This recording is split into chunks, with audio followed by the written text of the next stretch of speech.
Hello, good evening, and welcome to MOCHA Talk. I'm Denise Bunning, and thanks to FAIR for creating the safe space for us to chit-chat about various monthly topics. As a support group leader, former teacher, and of course, food allergy mom, I can't believe it's been a year that we've been quarantining because of COVID. So our March episode is talking about how this has been the biggest disruptor for life as we know it, and how it's impacted every single person in the country, if not the world. The challenge of working and schooling from home was and is real. Living rooms and bedrooms became offices and classrooms. Zooms became the new normal. Moms and dads had to become entertainers, therapists, tutors, teachers, and chefs, on top of their usual work and parenthood routines. The positive seems obvious. More time with our loved ones, and for the food allergy community, we finally had total control of what our kids would or could eat. The negatives seem equally obvious. No breaks, no respite from the same four walls, no social time, no restaurants or ball games. So on today's episode, we're going to reminisce about the last year, the good, the bad, and the ugly. And we're going to talk about our hopes and our fears as the world opens up again. I'll introduce my guests so that they can introduce themselves, and then we're going to go around and share our tidbits. So our first guest is Sharon Lamberton. Take it away, Sharon. Thanks, Denise. It is a pleasure to be with you and the rest of the panelists today. It is hard to believe that it's been a full year since there was an official pandemic declared, and life has changed so significantly. For me, in addition to being a mom of a wonderful 16-year-old boy named Brandon, who is a sophomore and has had a full year of hybrid, actually it's online and now he goes back to school next week. But he's been doing really well. Thankfully, last year he outgrew his shellfish allergy. He still has an allergy to bake. He can do some baked egg. He has a lot of allergies still to egg, and of course significantly to peanut, but it's not cancer. We can live with it, and he's his best own advocate. And we are entering some interesting years, dating in college coming up. So we'll see how things go, but I'm so proud of him and how he's handled himself. But on the professional end, it's been a challenge because I work for PharmEd, the Pharmaceutical Research and Manufacturers of America, which is a trade association of 33 different biopharma companies. So I'm so happy that we have now 3 approved vaccines, and that's been a blessing. But it has been a challenge to see that it's taken some time to bring those treatments to market and those vaccines. But I have a lot of hope in our industry that we'll have more and be prepared for the next pandemic if we should have one. But thank you for having me, Denise. Wonderful. Thank you for all of that. I can't wait to get into it. So, all right. So next guest is Sarah Cranbull. Take it away, Sarah. Hi there, everybody. Thank you so much for having me. Super excited to be here. I cannot, like everyone, believe that it has been a year. It has been the longest year, yet the fastest year. It's crazy how that works. So much life has been lived in the last 12 months. Professionally, I work for the Phoenix Suns. I'm executive director of Phoenix Suns Charities and vice president of social responsibility. So I have been in sports philanthropy for almost 2 decades, which ages me, but it's been a wild ride. And I have a 5.5-year-old who has life-threatening food allergies.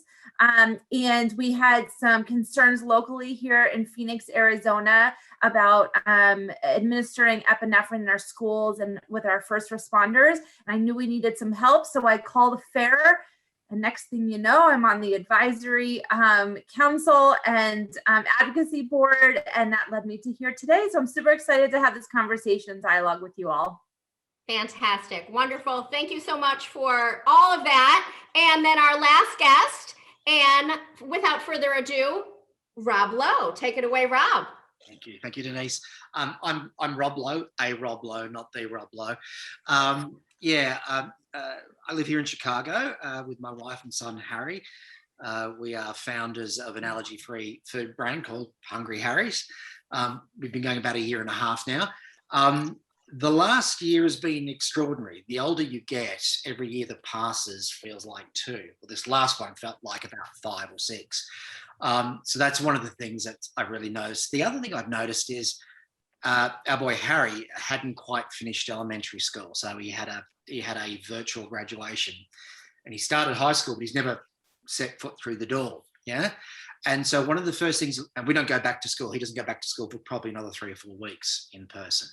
So one of the ways I've been able to mark time over that 12-month period is none of his clothes fit him. No shoes fit him.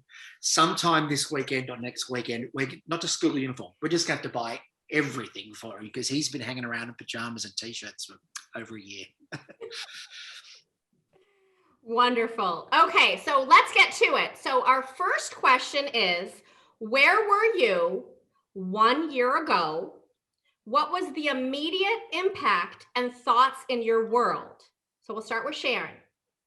So a year ago, I was heading to Minneapolis to testify at a state capitol on 2 bills that were affecting our industry. And I was literally pulled back while over at Reagan Airport. I was the first one to be pulled from travel from our industry, and he said, it's not safe, come back. We're not going to do it. So it was interesting. Perhaps I thought that it was going to be maybe about a month. I'm a nurse by training. So I thought to myself, there's got to be the public health experts, the epidemiologists have to get in there, roll up their sleeves, figure out what is going on.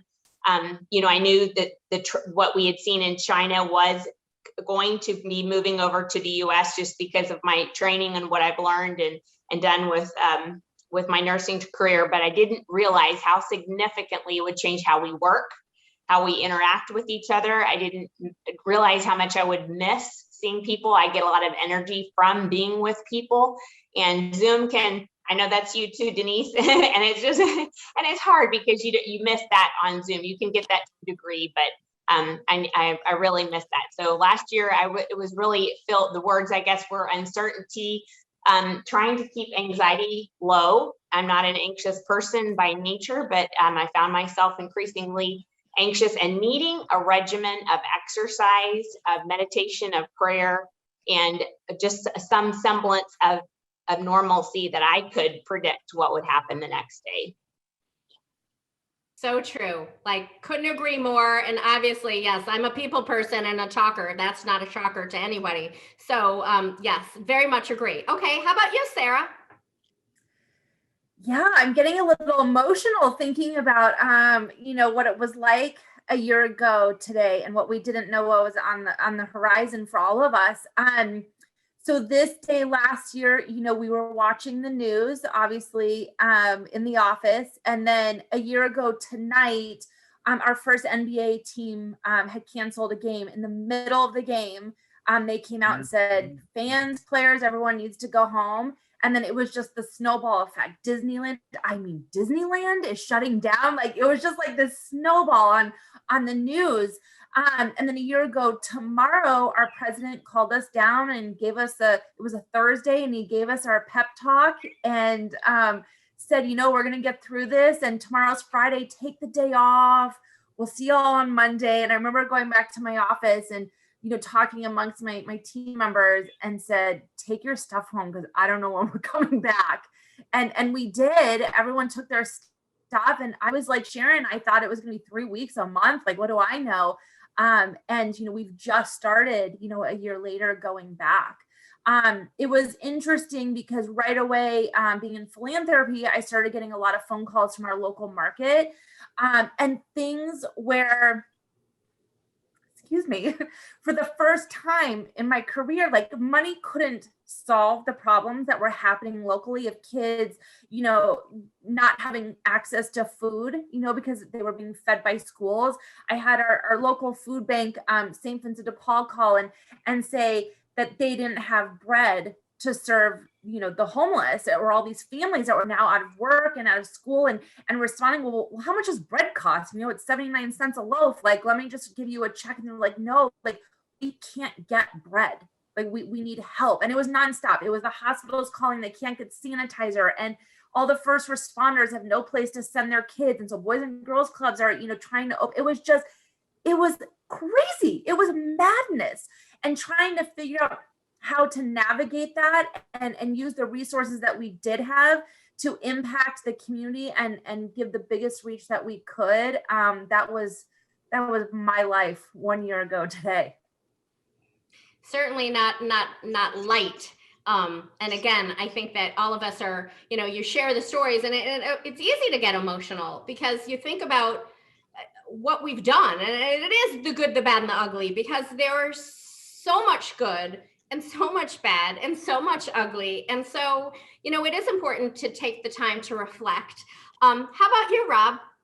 Yeah, it sort of hit us in two stages. So I'd spent my whole life in corporate, so being in offices and spending long hours and days just being meetings and nothing else.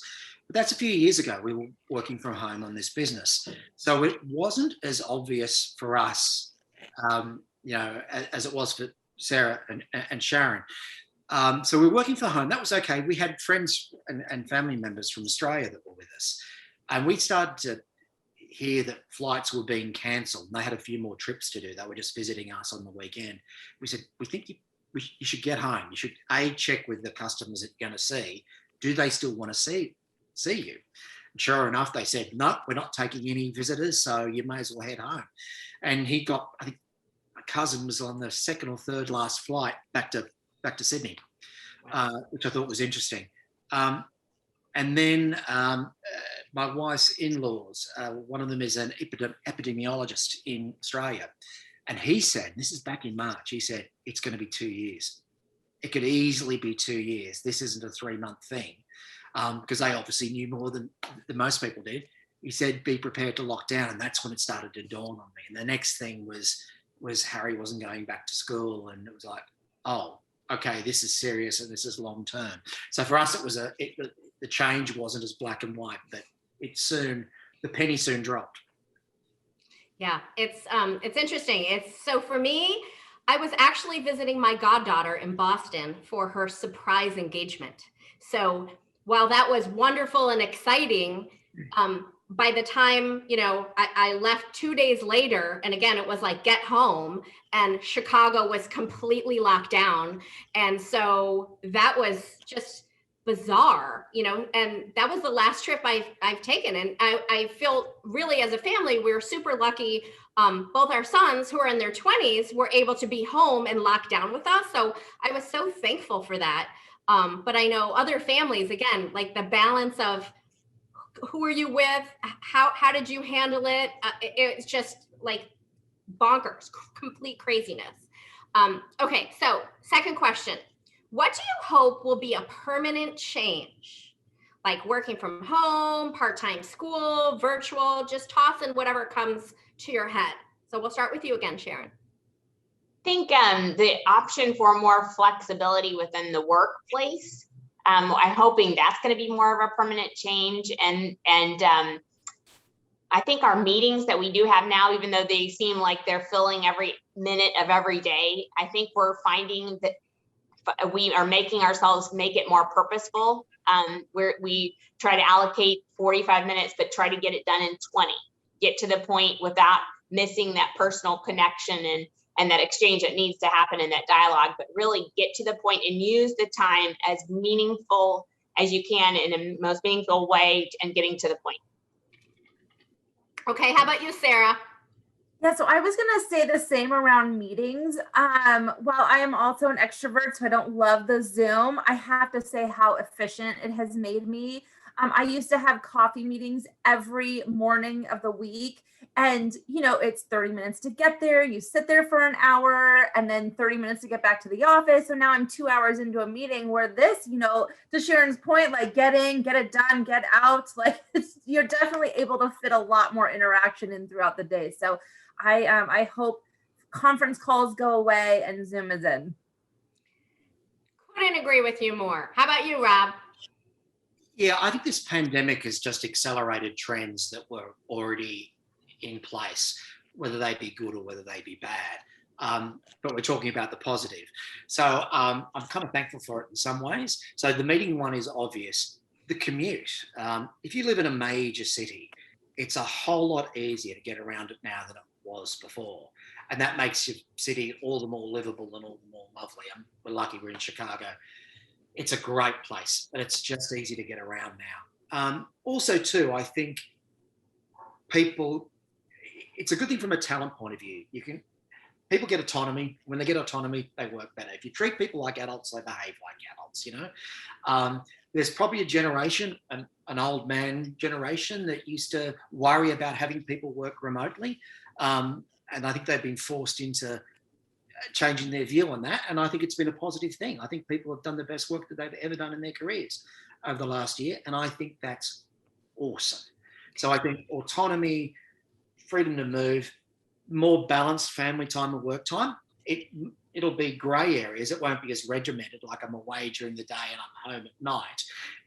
It'll be harder to determine where that boundary stops and finishes. But I actually think there's more family time to be had as well. So I think those things are wonderful. I think all of us are saying the same things. I'm obviously love people. I love talking to people. I love hugging people and being with them and just sharing the ups and the good, bad, and ugly of everything. I love that. But Zoom is certainly better than a call, for at least for me. Like I love seeing your faces, and I love being able to, you can feel the energy, and you can feel someone if they're concerned. You're like, how can I? And I understand people are saying stuff like, oh gosh, Zoom, you can't read the person's body language or this or that or whatever. Well, I guess maybe we have to get better. If we have that balance of let's learn a new skill. I'm all for learning, like elementary school teacher, don't say can't, we can, just figure it out and try to, I like the learning process has been certainly from the beginning of, and here I have my giant headset because I can't hear. So, my kids are like, Mom, you got to have a giant headset on, but just get over it because you can hear better that way. I'm like, okay, I'm over it. So I love that the balance, as you said, Rob and Sharon and Sarah, the balance of not wasting time, using your time more purposefully is really what we're all about, and getting great work done in a faster and more efficient manner so that you can have that life balance. Isn't that what it's all about? I certainly think so, right? So, okay. So third question is, as a food allergy parent, specifically, what was the upside? And then going back, do you have any fears about returning to the regular world? So those two things. So Sharon, we'll start with you again. So as a food allergy parent, my husband and I would not go out that much with our son, but we've been increasing it because of him growing out of the shellfish. We live in an apartment, so you don't want to cook too much seafood. It'll be there for a while. So we'd go out, but on the upside, he's been cooking more, as most food allergy kids are, as you all know. They learn to advocate, to cook for themselves, to be self-sufficient, not just in the kitchen and outside of the kitchen with their friends, with colleagues. That's been wonderful. But on the negative side, which you did not ask, but I would be remiss if I didn't say, I try to support our community and our restaurants, but they are much more lax in ensuring and passing on the verbal or even the written part in the notes when I order. Please ensure no cross-contamination, watch the egg, no peanuts. I can't have that human contact with the waiter, or my son can't, to ensure that, do you really get that I can't have that same spatula touch an egg or be on the same frying surface or dip it in the oil that this has been in? That gets lost in translation. So for us, the risk of that, really, it wasn't worth it. And who can end up in an ER in a hospital right now? You don't want to do that with COVID prevalence. So we ended up eating home more than ever because we knew the safety wasn't what it was pre-pandemic.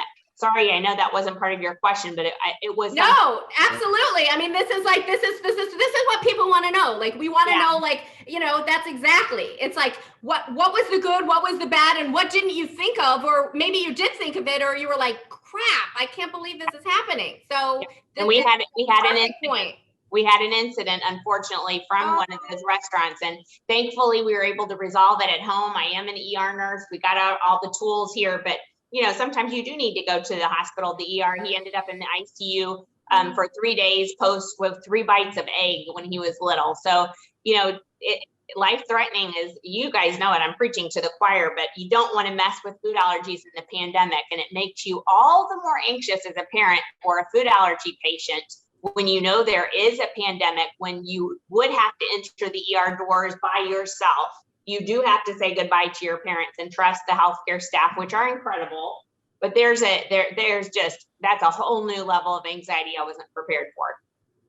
Thank you for sharing that. That's like, I could cry just listening to you talk about that, because yes, I've been there. I've been where you're bringing your child and you're in ICU and it is horrendous. And that is, again, this is why we share these stories. This is why we share, shoulda, woulda, coulda. And hey, think about this. And that's why this community has gotten stronger and stronger, because we're sharing the tips and tricks. We're sharing the, like, I didn't think of this. Somebody else, make sure you double check on elementary, junior high, high school, getting ready for college, restaurants.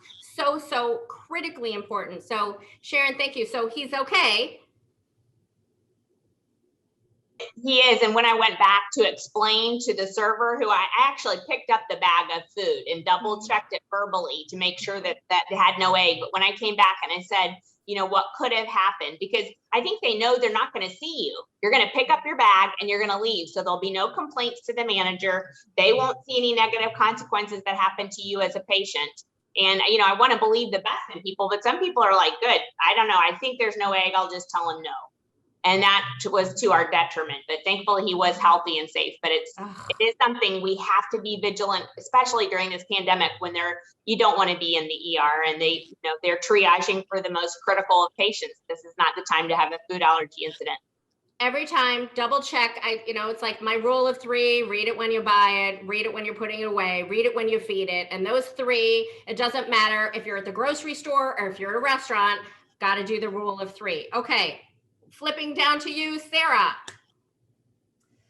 So on the positives for me, obviously having him home and having him in a controlled environment, was amazing. It's that worry all the time of him not being excluded from birthday parties, no longer existed. Food activities in school, whether they're, playing with rice and isn't gluten-free, or oatmeal is cross-contaminated with peanut. It's a constant struggle. I don't know why food is so important in schools outside of lunch, but for some reason it is. So that was, a huge relief and positive to have him home with me. The other big positive is telemedicine that really, existed before, but not very mainstream. And now all of a sudden my insurance company is covering it. And oh my goodness, what a godsend that has been. Amazing. On the fear side, so my son is back in school. He's been in school since September, I believe. He was only home for a couple of weeks, the end of last year and a couple of weeks of this year. The nursing staff and everyone is so COVID, and it's that reminder that there are other things, and please look out for other things, and that reminder of what hives is. Like, I know we're all looking for fevers and coughs and sneezes, but hives are and tummy aches are just as important to my child. So making sure that they're hyper vigilant. I can't say that word, but I think I got it out. For my child's sake. The other thing, COVID specific, is, you keep hearing kids don't get COVID, or kids don't react to COVID the way we do. But my 5-year-old, obviously has a compromised immune system, or an immune system that isn't reacting like everybody else is. So what does it mean for him should he get COVID?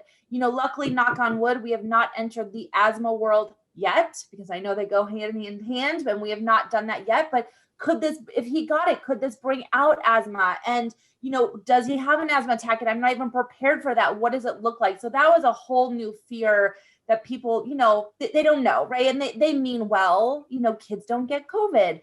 But I certainly don't want mine to be the first that has, not the first, because there have been many, many children who have died of this. So I don't want to underplay that, but, I don't want to be on that list of, my child being severely hurt by COVID.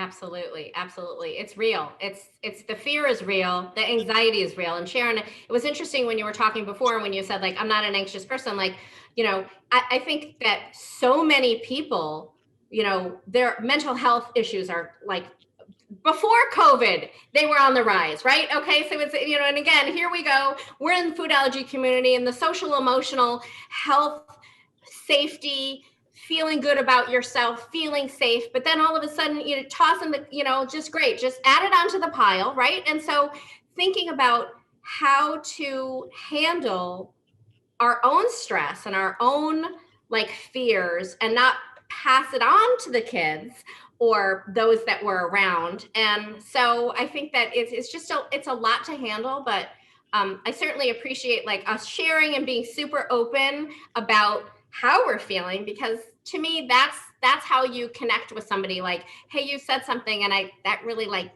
kind of like clicked with me, and I want to like, let's hear more about that. And how do we help each other, through the good, the bad, and the ugly. Okay, Rob, your turn. Yeah, well, for me, selfishly, it's been cool because most of the time that I've been here, I used to work in Wisconsin, so I was away 5 days a week. So I missed big chunks of my boy growing up. So to be back here now and to have him, he's actually in my room because he's not known for concentrating over long periods of time, So he's actually got a table just 6 feet away from me, and I've thought that was wonderful. I felt like I've got this time back. Absolutely terrific. But it's a selfish compliment, a comment to make, because he's like you, Denise. He's a gregarious, outgoing, huggy sort of kid, and it's really taken a toll.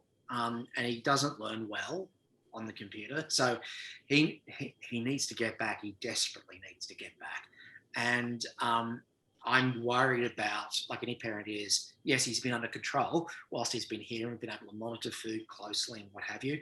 But I'm absolutely convinced that being back amongst people and kids his own age and new teachers and stuff like that far outweighs the risk of the allergy, because it's what you have versus the mental health aspect of it, and it really is a set of scales. I'm just keen for him to get back. Sharon made a really good point about restaurants. We hadn't gone to restaurants or ordered out much here because we're all cook and the like. What worries me is going forward, because restaurants have been decimated, and costs have gone up, and their margins were always really thin.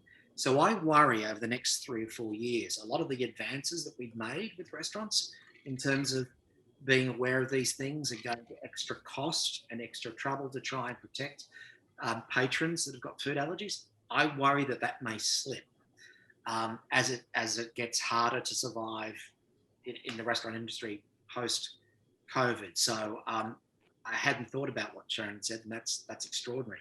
But I also worry about the future too. I think there's a lot of work to be done again. Yes, for sure. It's that hills and valleys. Like just when we think like the schools get it, something happens, or just when we think pharma gets it, something happens, or just when we get restaurants get it, something happens, which again, super thankful to FAIR for bringing everybody together. And, as Lisa Gable, the CEO, says, like, bring everybody into the tent, because it's not only the food allergy community, it's those that don't have food allergies that are dealing with our community, and we are dealing with them. So just, having that space and grace, I think, is for kind of meeting people where they are, but being super vigilant. And again, having to go over, hey, just remember you can't use that spatula, or hey, hi, it's me again, and I need to make sure that we're going over these like specific rules and regulations kind of thing to make sure that I'd love to support you, but I want to make sure that it's safe. And so that is a big deal. Okay, last question. What can't you wait to get back to when the world opens up again? Sharon, we'll go back to you. What do you think? So I'd like to answer that. And I wanted to bring up one other thing, if you don't mind. I'd like to. I can't wait to go back to. I'm a big church person because I get a lot from fellowship. I can't wait to get back to church, and I cannot wait to get back to seeing family. But I would be remiss if I didn't say on one piece of this how important it is. I know we don't have guidelines yet for children getting vaccinated, but given that I do represent the pharmaceutical industry and I'm a nurse and a mom with a kid with a food allergy, I'm thinking, okay, they say that those that have anaphylaxis to a medication should be careful before they get a COVID vaccine. Talk about it with your healthcare provider. Now, most of the time, your provider is going to tell you to go ahead and get it, but just make sure you're monitored. You have your EpiPen, you're near medical personnel for at least an hour post-vaccination. But I tell you, my son did get vaccinated last weekend, and I was so proud of him because he's like he's probably weighs as much as you do, Rob. He's 6'1" and he's 16 and 170 pounds. Right. But you know, I was worried because he does have the anaphylaxis history, not to a medication, but to food, which is equivalent in our eyes as healthcare providers to watching it. So I appreciate FAIR's leadership and encouraging everyone to get vaccinated, and our kids when it's time and when appropriate. But to Sarah's point, he has asthma, and he is considered, you know, it's dangerous if he would get COVID. So to those of you all, to the parents that are wondering about vaccinations, I'm happy to be a resource post this podcast to get you factual information, not just from my industry, but from CDC and FDA. But please get vaccinated. It's the only way we're going to get back to normal. Sharon, I've learned something there. Thank you. I didn't think kids could get vaccinated. I thought that they wouldn't give it to you if you're under 18. They will. In fact, there are pediatric trials underway already in, I believe, phase 2 for age 6-year-olds to 17. So Pfizer has one, Moderna, J&J, and AstraZeneca, Oxford. So they have them underway, but there's no indication or approval yet for younger children. So we do have to have pediatric clinical trials on children because, you know, obviously they don't weigh the same. The dosages are going to be different, efficacy is different. But for people like my child and others that are human, you know, like a full-grown male weight and has that predisposed to asthma, you know, they are recommending vaccination. Sarah, how about you?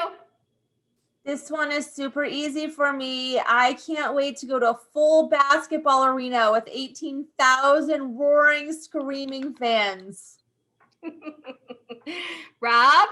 So I have trouble wearing this and this at the same time. So fogged up glasses, and then I can't see into my wallet or see the bill or sign off the square thing. So I take that off, and then I don't know where my wallet is. So I'm really looking forward to not having fogged up glasses. That's number one. And then the Cubs opening season. Go Cubbies.